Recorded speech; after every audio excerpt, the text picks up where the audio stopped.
I'm on this flex at the moment, thinking a lot about seriousness and earnestness as well. You could say the bravery to take your emotions seriously, not a bad definition for earnest. Kind of truthful vulnerability would be maybe another way to do it. Is a lot tied up in honesty and stuff as well.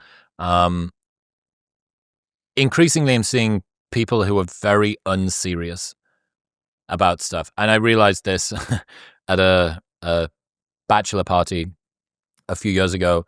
And we were playing shuffleboard on the sand-covered thing. And there was two groups. There was one group of guys on the right-hand side, and they were mostly the dudes that I wasn't familiar with, so familiar with at the bachelor party. And they were having a great time. And they were, tossing it around and playing and like moving the little pucks about and stuff when people weren't looking. They were having a wonderful time. Then if you looked at our table, we'd separated into two separate groups. We were whispering into each other's ears, talking about what strategies we wanted to do. We were discussing the best way to hold the puck and push it and stuff like that. Now, look, of the two tables, I was on the one that was most fitting for me. I'm the sort of person that takes things like pursuits like that seriously, and there's no real sort of better or worse way to do it. Certainly not when it comes to shuffleboard at a fucking bachelor party. But when it comes to your relationship, I feel like that's something that you should be on my table and not on the other table about. Because there's a sort of like flippantness to that. You're not taking the care and attention. It kind of smacks of one foot being out of the door a lot of the time, that, if it works, it works. If it doesn't, it doesn't. I'm not trying to transcend myself too much here. This isn't really all that important to me. And it's kind of important to me, but it's, there's other stuff that I've got that's going on or whatever. And maybe that's an entire cohort of people who can all get into relationships together, and their relative relationship is the third most important thing that they have in their life. But I would guess that for a lot of people that listen to this show, and certainly for me, I fully intend on my future marriage being like the most important thing that I have. I wanted to make everything that I've done before that pale into insignificance and look like a shallow, desperate need for recognition from people who are 1/1000th as important as the one that's asleep above us in the bed and the person that's next to me. Like that kind of speaks to me. And again, maybe this is simply because I haven't yet been married and encountered the challenges therein. But that to me seems like a very uncommon type of approach to having a relationship, that in popular culture, a lot of it is sort of confluence. It's for as long as you can benefit me, for as long as this is fun. Like, is this fun? This relationship's not fun anymore.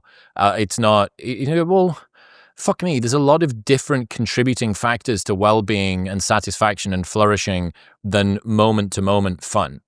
And yeah, I mean, relationships can and almost certainly do break up because they're insufficiently fun. But like, is that really the highest point of contribution that you and your partner have got for each other? I don't know. There's something around this, the lack of seriousness with which people sort of take to relationships, easy come, easy go, transactional, transient. That whole world is it's kind of becoming old. I'm kind of getting bored by that. You're 100% correct. You are 100% correct. Relationships that are built on dopamine never will thrive. Never. They'll go hot and then cold, and that's going to be it. It's done.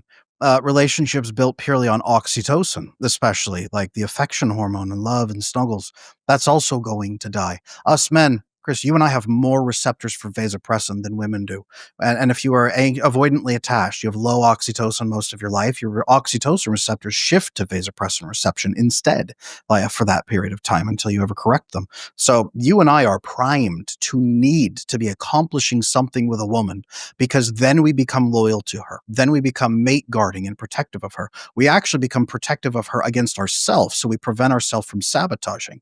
Vasopressin in us stimulates the desire for for oxytocin. So when you get married, you need a woman who has a mission aligned with yours, and then you need to go conquer together.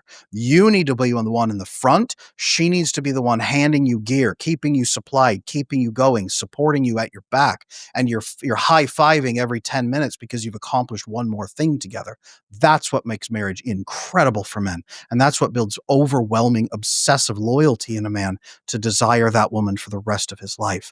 And she needs that from you. So do not get married, Chris, until you have a unified purpose and a reason for being married to that woman, because your life is so much more powerful and your legacy is thriving because of her. And then she's going to outlive you by about 10 years and carry on your legacy and be the bridge between you and your sons or the other men in your life who say, I wonder what Chris would do if he was here. What would Dad do if he was here? What would he do? I'm prepared to die early, especially after the way that I spent my 20s. I am fucking very prepared to die early. I hear you, but she's going to be that vessel to carry your legacy. So remember that, and then vasopressin bond with her. Have a reason, and find a woman who is mission focused, not a woman who's fun focused or approval focused. Back to the very first tweet you read here today. Find a woman who's mission focused. Last one. People aren't afraid of love. They're afraid of losing it. Yes. People are afraid of being loved temporarily and then having it yanked away because they can't perform enough to keep that person's attention. That's not real love. People have confused love with affection. Okay? Affection is a feeling. Love is a series of continuous actions and choices for the person's well-being. That's love. And people are afraid of losing what they think love is. People need real, legitimate love. And we also need to define what love is for people who've never felt it before.